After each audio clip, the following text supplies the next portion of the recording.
Anzac Day, a day that I have held close to my heart, having grown up with a father who served his whole career in the Royal Australian Air Force, and a great uncle who was a prisoner of war in the infamous Changi prison.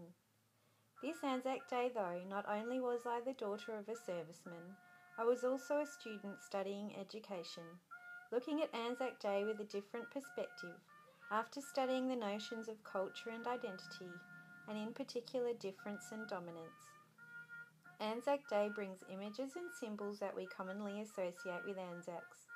We see women marching, recognising their service to nursing or other non-combat positions. We see images of Vietnam veterans proudly marching, finally being recognised and honoured for their service. And we see young children proudly wearing their ancestors' medals marching in their honour. But there is still a group of people who are largely forgotten in our day of remembering those who fought for our country, and that is our Indigenous soldiers. An article in 2011 by the ABC highlighted Kalgoorlie finally recognising Aboriginal soldiers and their contribution in the services. Aboriginal people were not legally allowed to enlist in the First and Second World War, many of them having to renounce their culture or be seen to only be one-quarter Aboriginal. Disregarding the rules, around 500 Aboriginals served in the First World War, and after a relaxing of the rules in 1941, approximately 3,000 served in the Second World War, although no official records on exact numbers were kept. Indigenous people also assisted in non-uniformed roles with duties such as herding cattle and serving in specially formed units. These people were not formally enlisted, nor were they paid. The Aboriginal men that were enlisted found that they were treated as equals. They were in essence able to leave the prejudices of the civilian world behind. This, though, was not the case when they returned home. They were denied membership to the RSL and were not allowed to apply for any benefits. This is a topic I feel would translate well into a way of highlighting difference and dominance in an educational environment. I will try to show that whilst there may be biological differences, as John Austin stated in his lecture for Week 8, the narrowing of the gap by society's expectations of ascribed identity, the less the perceived differences will be. I will endeavour to provide a lesson outline aimed at students of a Year 3 level to help provoke thinking and understanding of the notions of difference and dominance. I would teach this lesson near Anzac Day. Firstly, I would ask the children if they marched in Anzac Day. Who did they think the people were that fought for our country? I'd expect answers like young men, nurses, pilots. I'd then introduce and explain the involvement of our Indigenous soldiers, pointing out the facts on numbers and their inability to lawfully enlist and how they were treated after the wars ended. As an exercise, I would then split the class into 3 groups. The first group being those with brown hair, the second group being those with black or red hair, and the third group being those with blonde hair, or perhaps even bald. I would tell groups 1 and 2 that they have 2 minutes to choose a game whilst we walk to the oval.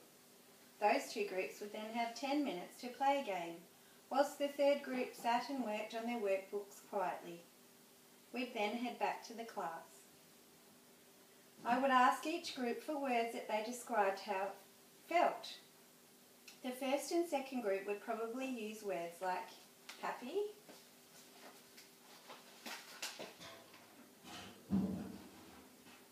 and fun, and maybe I would even ask them if they felt a bit better than the other group.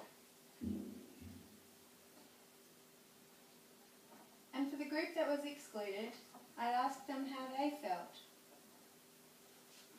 I imagine that I would hear groups like sad, words like sad, maybe angry, possibly upset.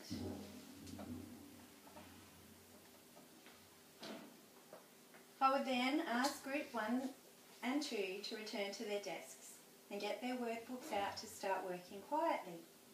I'd invite the third group to come to the front of the class and give each of them a Freddo frog and let them choose something fun they'd like to do inside for 10 minutes.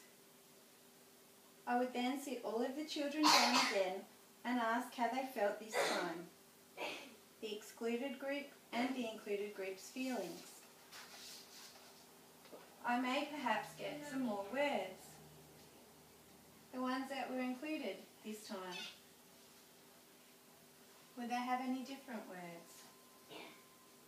Maybe they would have felt a bit dominant, seeing the other kids working while they were eating and having fun. Perhaps the ones that were excluded would this time feel a bit jealous. We would explore those emotions, and I would explain that society sadly still treats people as different. I would ask if they think that, for example, rich people are better than poor people. Do they think that white people are better than black people? Or if tall people are perhaps better than short people? I would explain that difference is just that. It is just difference. No one person is better or less than another person because of how they look or act or what beliefs they have. I'd ask the kids to think about this over the next few weeks. Notice what's going on around them. See if they can notice any particular times where people are treated differently because of how they look or what they believe in. And then I'd ask them to ponder for a minute on how it felt when they were in the excluded group. It wasn't a very nice feeling. It's not very nice to be the one that isn't dominant. I hope that this will help to educate the students on the notions of difference and dominance.